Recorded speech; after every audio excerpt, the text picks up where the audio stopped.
Hello दोस्तों, तो कैसे हैं आप सब। आज मैं अपने YouTube पर अपने चैनल पर पहला वीडियो अपलोड करने जा रहा हूं और आपको मैं आज थेल्स प्रमेय के बारे में बताऊंगा।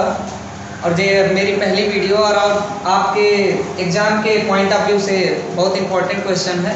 सो आज हम डिस्कस करेंगे थेल्स प्रमेय या मूलभूत समानुपातिक प्रमेय, जिसका स्टेटमेंट मैंने आप सब लोगों के सामने लिख दिया है, आपकी स्क्रीन पर दिख रहा होगा।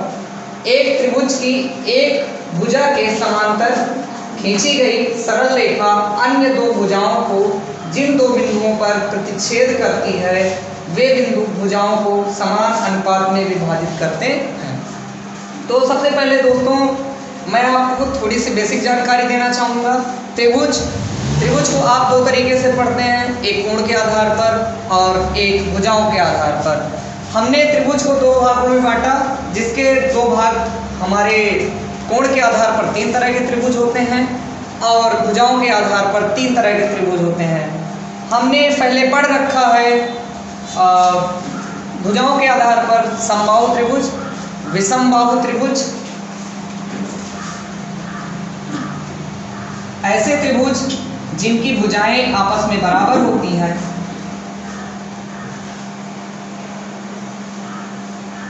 पहले मैं बता दूं, त्रिभुज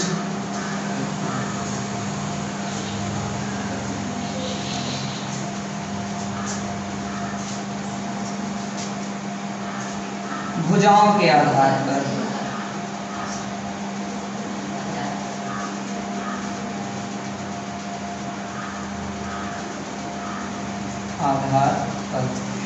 दूसरा कोणों के आधार पर।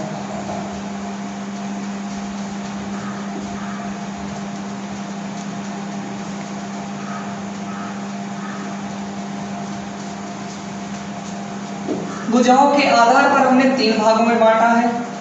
पहला समबाहु त्रिभुज, समबाहु त्रिभुज।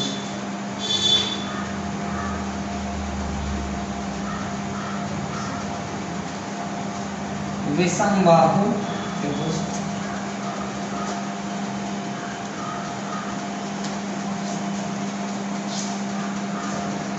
और तीसरा हमने पढ़ के रखा है समद्विबाहु त्रिभुज।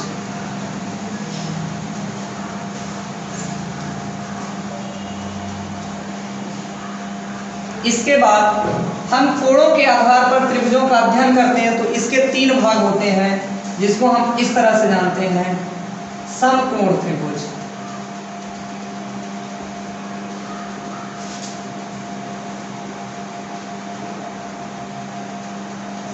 दूसरा न्यून कोण त्रिभुज,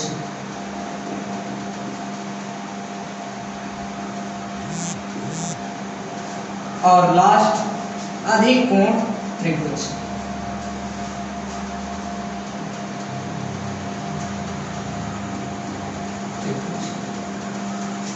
तो मित्रों हमने जो त्रिभुज के बारे में बता दिया और यहाँ पर हम अपने थ्योरम की तरफ बढ़ेंगे। बस थोड़ा सी जानकारी थी आपको, और मैं इसके बाद थेल्स प्रमेय को प्रूफ करवाने का तरीका बताता हूँ।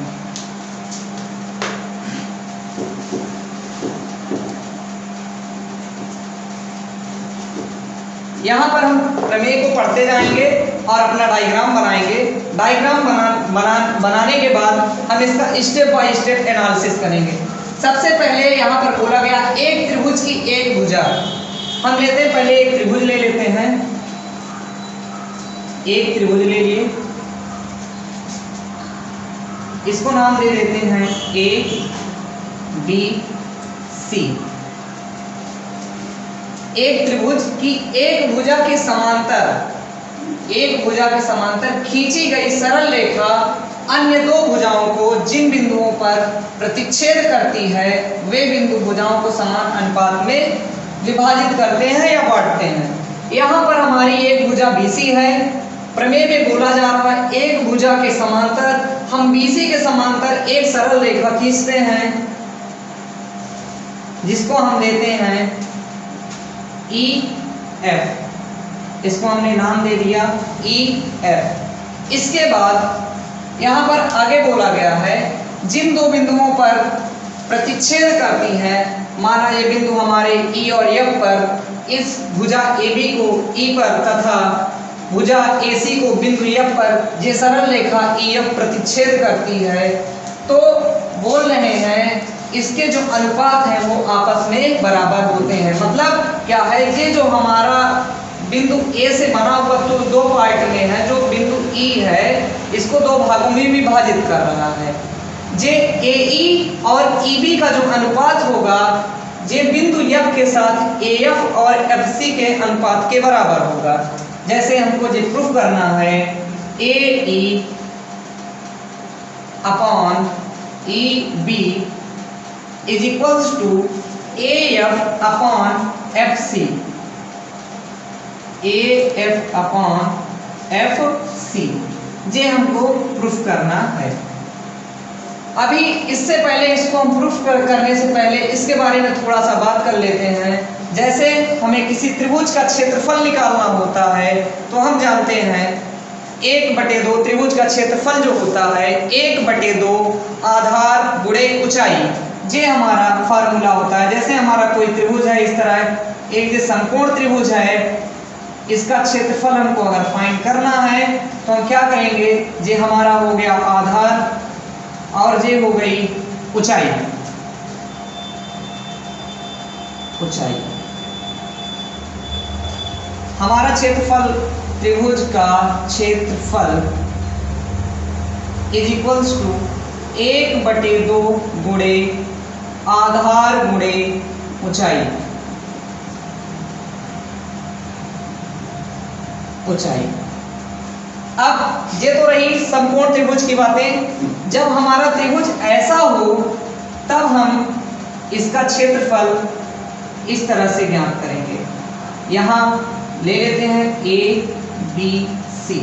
सर्वप्रथम ऐसे त्रिभुज में पहले ऊंचाई ज्ञात करने के लिए किसी एक बिंदु से, किसी त्रिभुज के किसी एक शीर्ष से किसी भुजा पर पहले लंब खींचते हैं।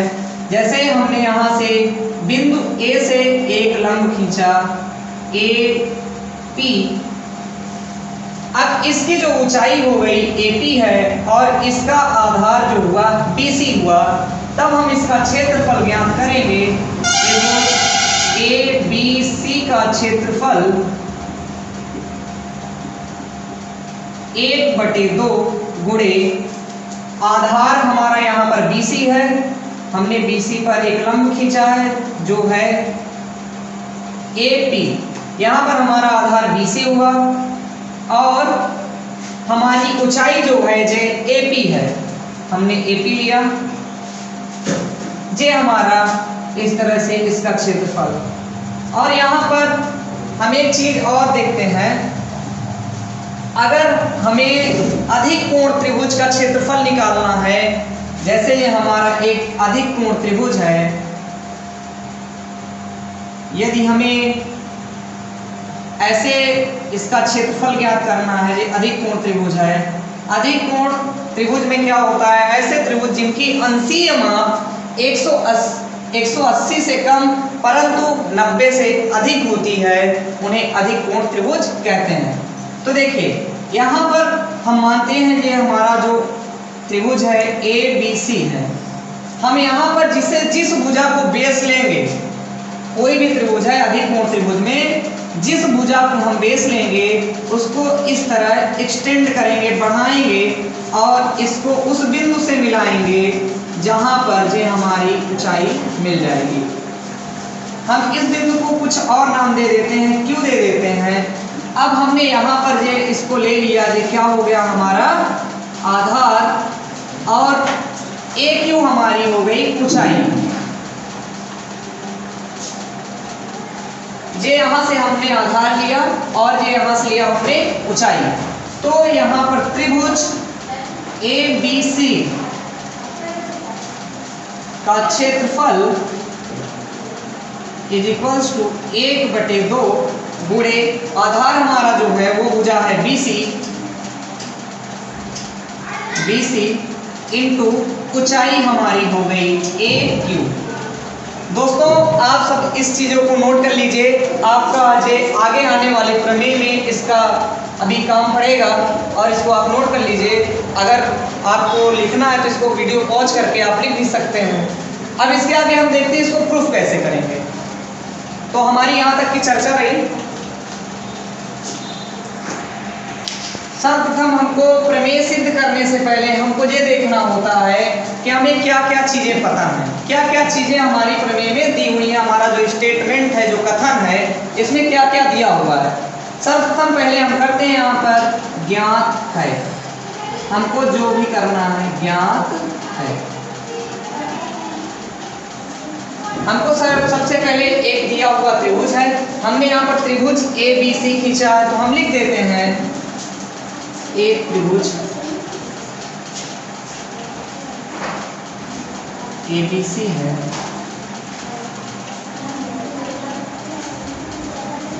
जिसकी एक भुजा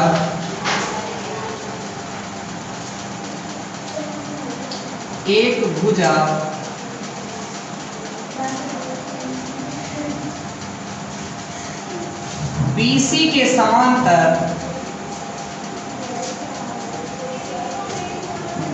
के समांतर एक सरल रेखा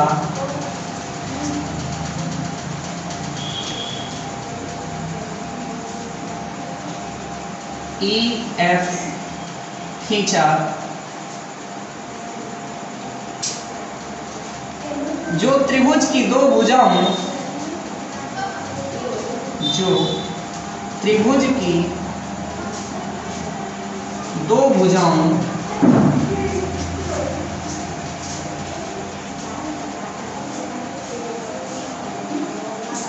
AB तथा AC को बिंदु E तथा F पर काटती हैं।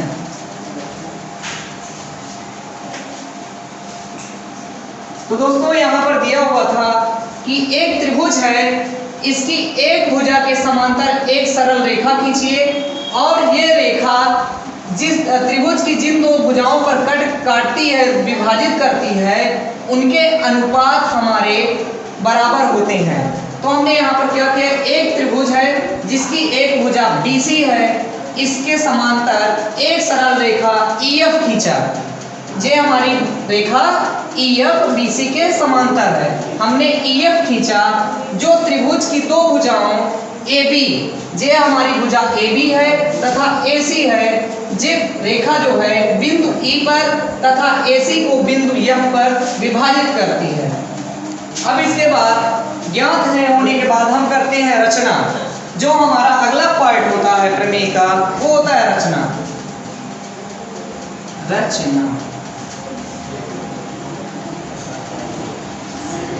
तो यहां से हम पहले बिंदु F से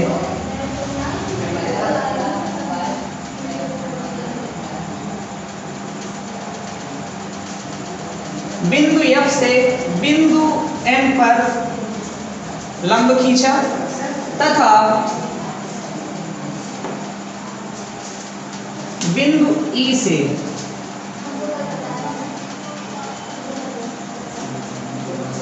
बिंदु M पर लंब खींचा और उसके बाद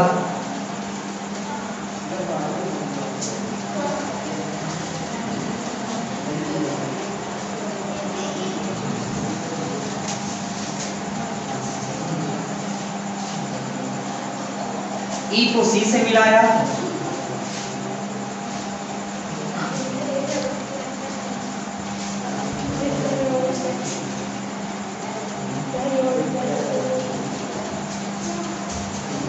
और बिंदु E को C से मिलाया तथा बिंदु B को F से मिलाया। इसके बाद हमको देखिए यहाँ पर लिख देते हैं रचना में। हम पहले क्या लिखेंगे रचना में, बिंदु F से रेखाखंड जे AB एक भुजा है और जो AE इस भुजा का एक खंड है तो इसको हम रेखाखंड AE बोलेंगे। और AE पर हमने बिंदु F से बिंदु N पर लंब खींचा, भुजा ए रेखाखंड AE पर लंब खींचा, रेखाखंड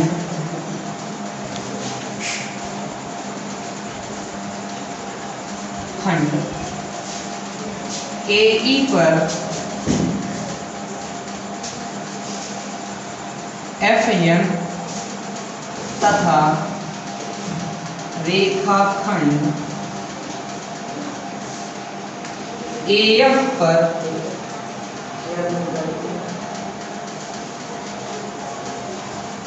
FN तथा EM पर EM लंब खींचा। और लंब खींचने के बाद हमने क्या किया, यहां पर बिंदु E को C से तथा बिंदु F को B से मिलाया और बिंदु E को C से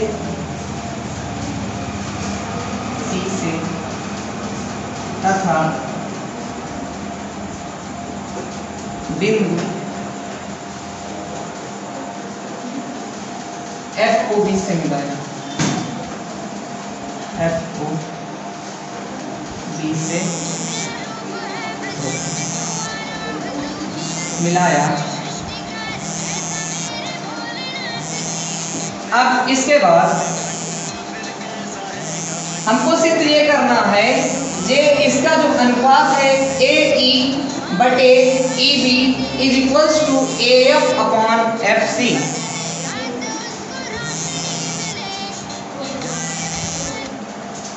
तो यहां से हमने रचना कर ली और इसके बाद हमको सिद्ध करना है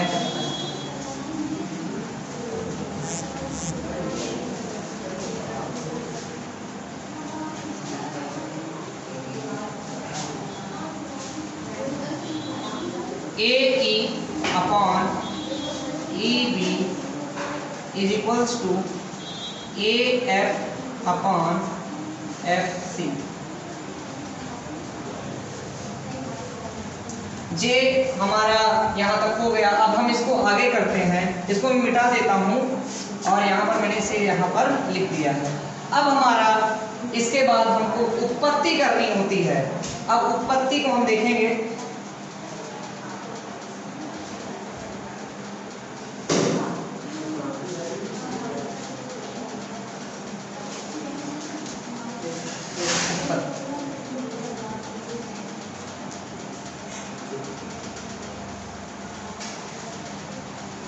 त्रिभुज, यहाँ पर देखिए सबसे पहले हम यहाँ पर लेंगे त्रिभुज AEF का क्षेत्रफल। ये हमारा त्रिभुज है AEF का क्षेत्रफल और हम इसमें आधार मानेंगे AE को।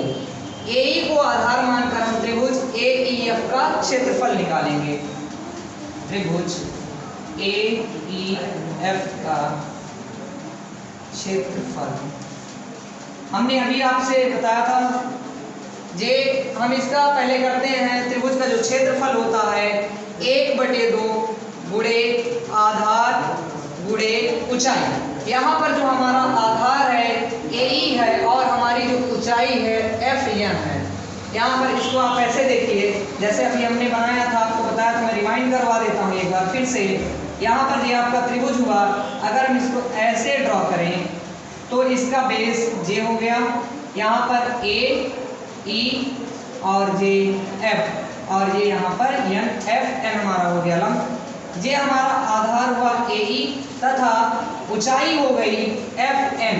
तो त्रिभुज AEF का क्षेत्रफल जो हो जाएगा हमारा 1/2 आधार AE है, हम AE यहाँ पर कर लेते हैं और ये हो गई हमारी ऊंचाई FN।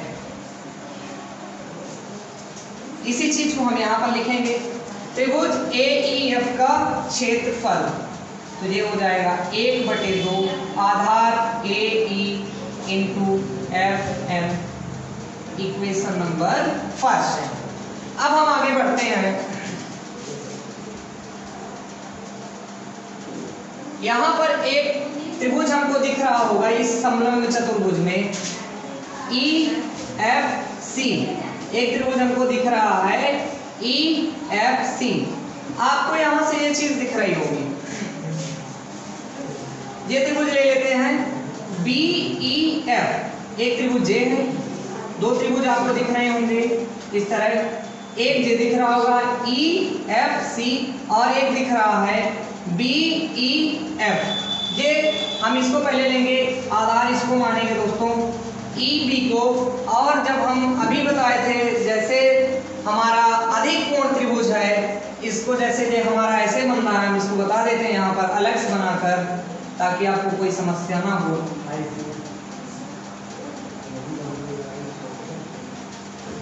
जे यहाँ पर हमने बेस इसको लिया, जे E है और जे B है, यहाँ पर हमारा बिंदु है F। यहाँ से जैसे हमने इसको आधार ले लिया, हम आधार को एक्सटेंड करते हैं, मतलब बढ़ाते हैं। हमने इसको यहाँ तक बढ़ाया, बढ़ाने के बाद हमने इसको ऐसे मिला दिया। ये हमारा आधार हो गया और ये हमारी हो गई ऊंचाई। जिस तरह अभी हमने पीछे बताया हुआ है, आप उसको पीछे जाकर देख भी सकते हैं। आधार के थ्रू हम इसको भुजा को आगे बढ़ाएंगे, ऊंचाई।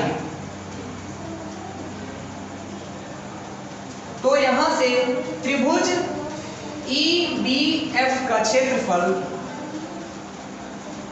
EBF का क्षेत्रफल इक्वल्स टू 1/2 गुणे, यहां से हमारा आधार क्या होगा EB कर देते हैं हम, और ऊंचाई जो हमारी होगी दोस्तों FN होगी, F और M। Equation number 2। और इसके बाद अब हम आगे बढ़ते हैं, फिर से हम इस त्रिभुज AEF का क्षेत्रफल निकालेंगे, लेकिन अब की बार हमारा जो आधार बेस होगा वो होगा AF। हम यहां से फिर से निकालेंगे, मैं इसको थोड़ा मिटा देता हूं।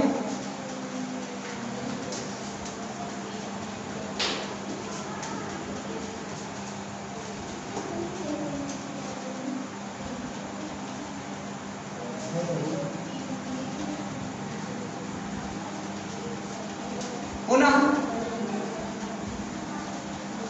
त्रिभुज AEF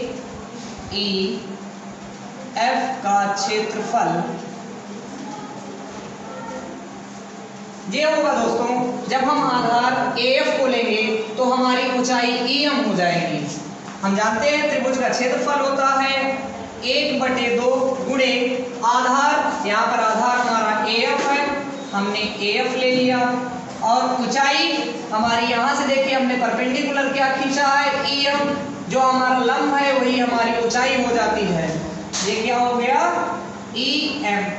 इक्वेशन नंबर 3।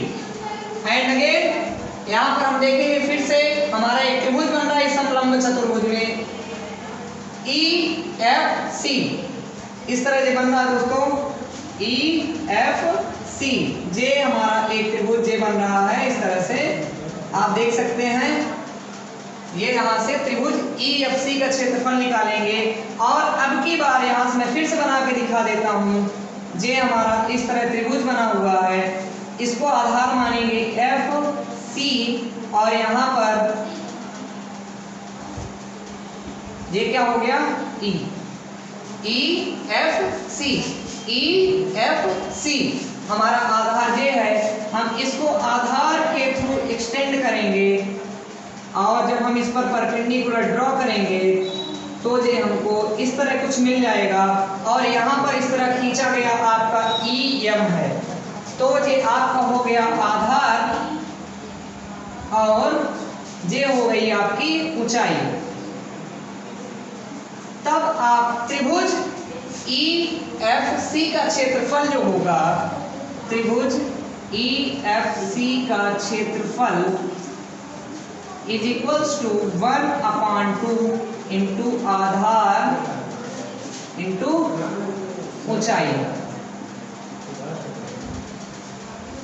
तो दोस्तों यहाँ पर हम त्रिभुज EFC का क्षेत्रफल इस तरह लिख लेंगे, त्रिभुज EFC का क्षेत्रफल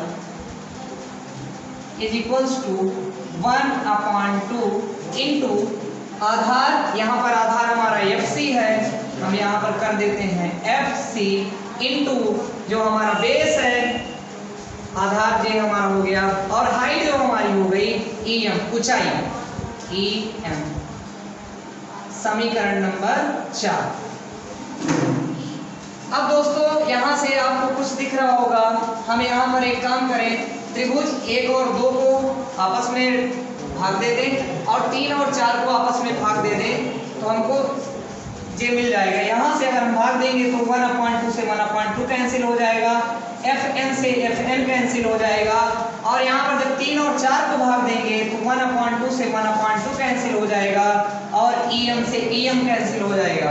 आपको इधर मिल जाएगा त्रिभुज AEF का क्षेत्रफल बटे त्रिभुज EBF का क्षेत्रफल इज इक्वल्स टू AE/EB।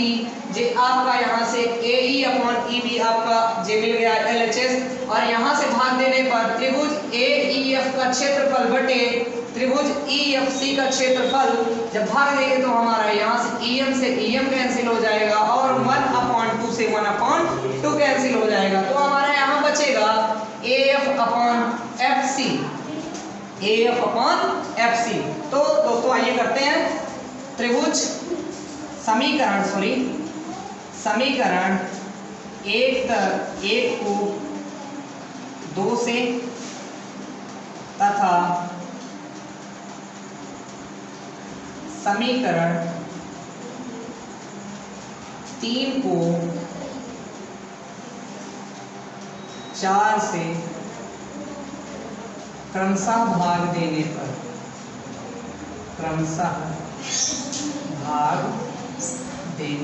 पर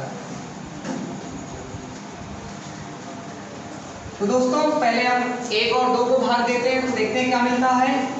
त्रिभुज AEF का क्षेत्रफल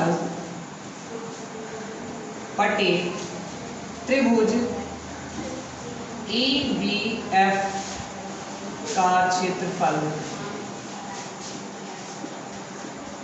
इज इक्वल्स टू, यहाँ पर मिल जाएगा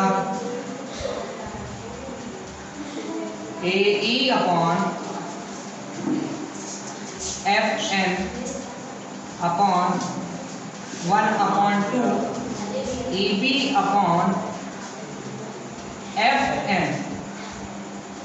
यहाँ देखिए दोस्तों, FN से FN कैंसिल हो गया, 1/2 से 1/2 कैंसिल हो गया, हमारा ये मिल जाता है त्रिभुज AEF का क्षेत्रफल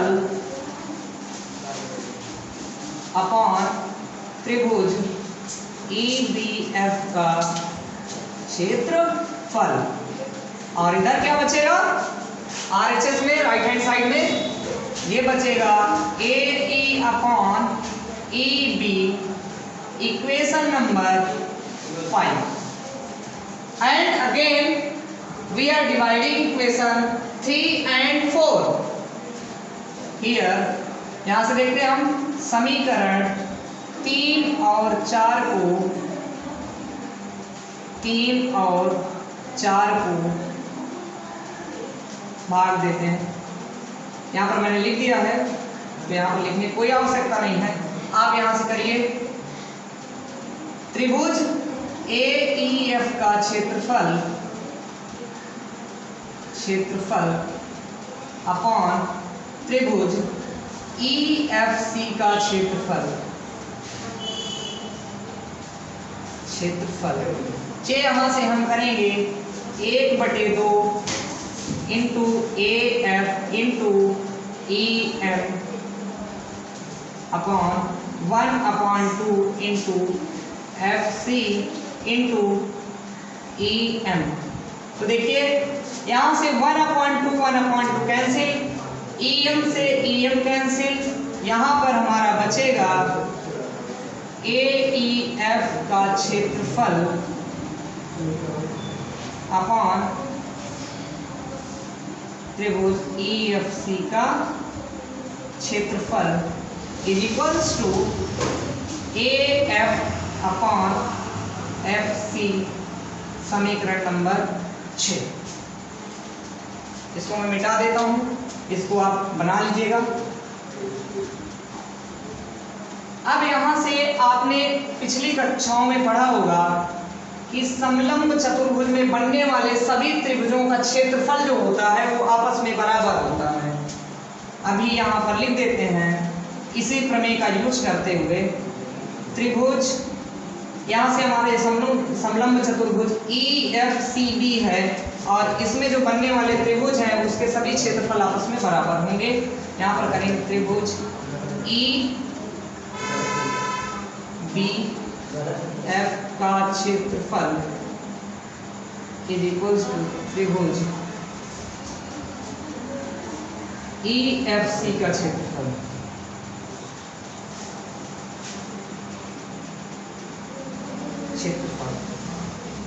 इसको दे देते हैं दोस्तों समीकरण नंबर 7। अब यहां से देखिए, यहां पर EFC के प्लेस पर EFC का क्षेत्रफल जो है त्रिभुज EBF का क्षेत्रफल के बराबर है। तो यहाँ पर साथियों देखो, जो हमारा समीकरण नंबर 6 है, त्रिभुज EFC के क्षेत्रफल के प्लेस पर हम त्रिभुज EBF का क्षेत्रफल रख सकते हैं। यहां से देखिए समीकरण 6 और 7 से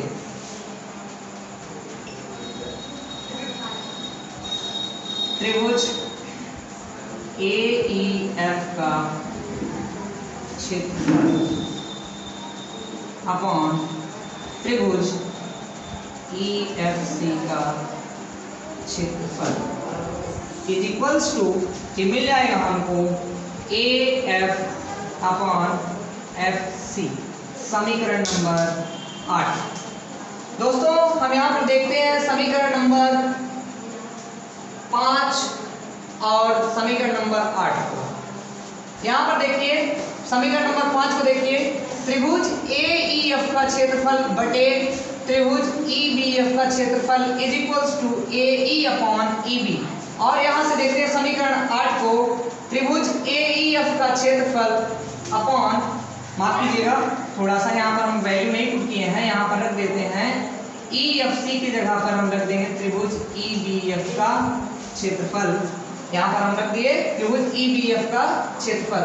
यहाँ से समीकरण 5 और 8 को देखिए, यहाँ पर दोनों के जो बाएं पक्ष हैं जे आपस में बराबर हैं। समीकरण 5 का बायां पक्ष और समीकरण 8 का बायां पक्ष दोनों के बराबर हैं। तो यहाँ से देखिए इनके दाएं पक्ष भी आपस में बराबर होंगे, तो हमको यहाँ से मिल जाएगा समीकरण 5 तथा 8 से जी हमको मिल जाएगा दोस्तों AE/EB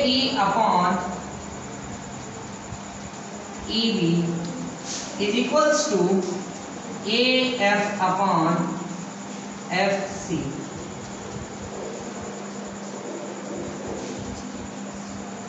तो साथियों हमारा ये थेल्स प्रमेय था, इसको हम इम्प्रूव कर लिया है।